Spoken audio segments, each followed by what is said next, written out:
Hello, my name is Minzy, and this is a funeral tie. And yes, I'm still in Dubai, and I am going to give a reaction to the first ODI between Bangladesh and Afghanistan. I know I'm a bit late with my videos, but hey, I'm enjoying the sun. I've got my bloody tan on, and hey, I'm just enjoying the perks of Dubai at the moment. But right now, I'll just try to give a genuine reaction of the first ODI, because I actually went to the game in Sharjah. I actually went all the way down to Sharjah for the beautiful game, and it's a beautiful stadium. It's a nightmare to get into. Like, from my hotel room, I took a metro all the way from Dubai Internet City to Centre Point. Then I had to get a cab fare for about 60 dirhams. Was it 60 or 40 or 60 dirhams? Which apparently was a bit of a rip-off, according to my friends. But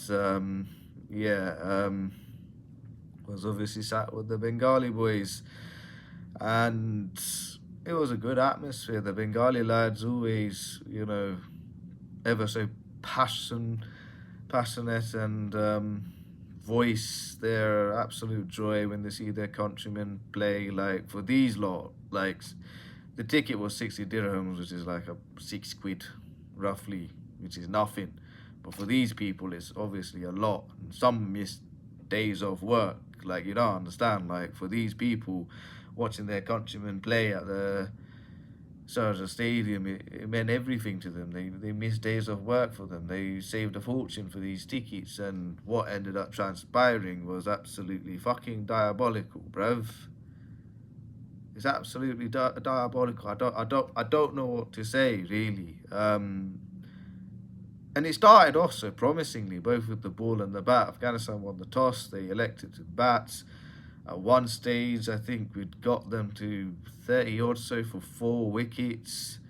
And then the partnership between Hasmatullah Sahidi, who got 52 runs, and Mohammed Nabi, who got 84 runs, kind of put the pressure back onto Bangladesh a tiny bit. And then when that partnership was broken, slowly they went through the wickets, the Bangladeshi bowlers, and eventually got them all out for 235 runs, which was gettable on that pitch. I was surprised that the spinners didn't really get any wickets in that game. Again,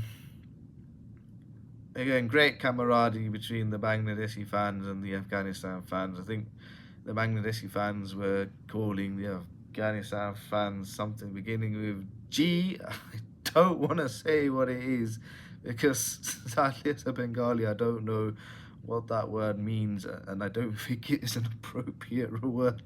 But it was certainly some joyful cajoling between the Bangladeshi and Afghanistan fans, and the Bangladeshi fans were in confident mood going into the chase, trying to chase 236 runs to win. And it started off well. We were 120 for 2 of 26 overs. And we were sat there comfortably going, this is going to be a breeze. It's going to be a walk in the park. What ended up transpiring was nothing short of calamitous. I sat down, I went, I'm not so confident, I know we're cruising at 120 for 2, but I genuinely fear of a collapse. The collapse I saw was fucking atrocious.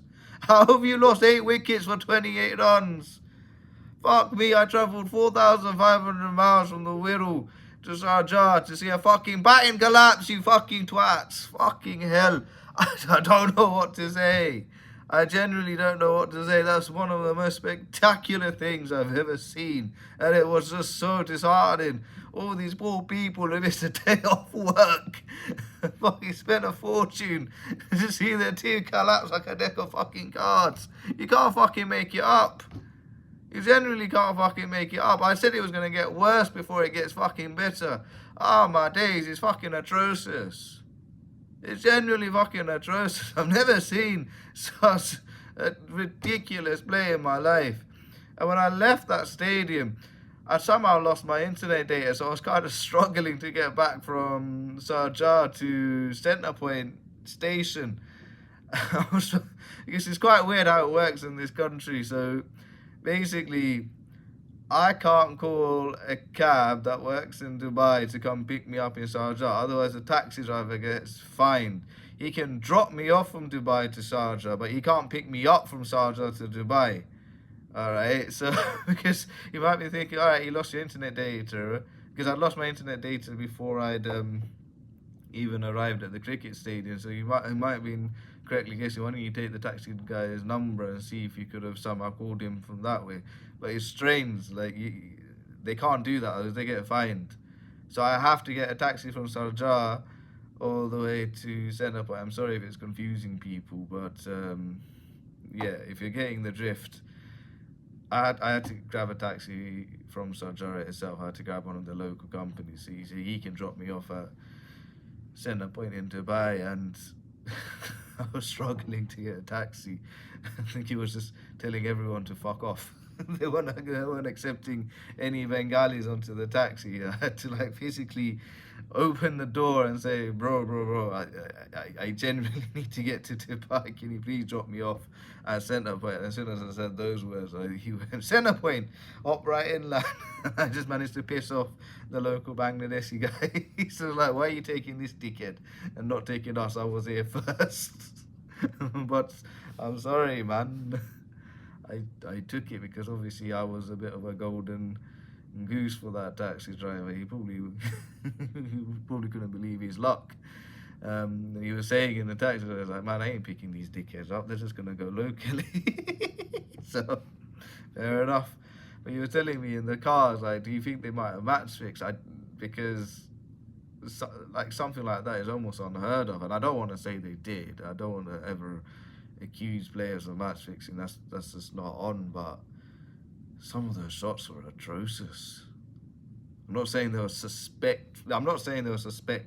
suspect dismissals, but they were fucking atrocious, and it led a lot to be desired. To lose 8 wickets for 23 runs is. It's so embarrassing that I can't even be angry anymore. It's just laughable.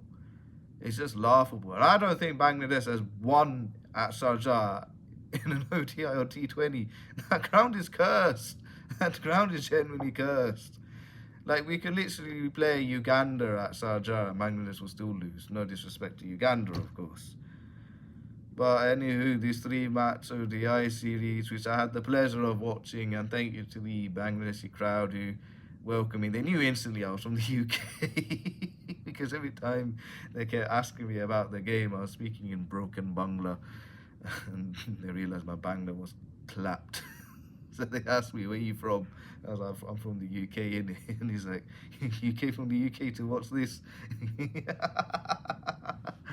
So fair play to them for having me. Sorry we couldn't watch a fabulous victory, but Sharjah is cursed, and Bangladesh are last in the series already, 1-0 down. Can they get an equaliser? Well, it's Saturday. I do know the result of that, so I'll post the reactions to that. So, anyways, thanks for watching this, and now fuck off.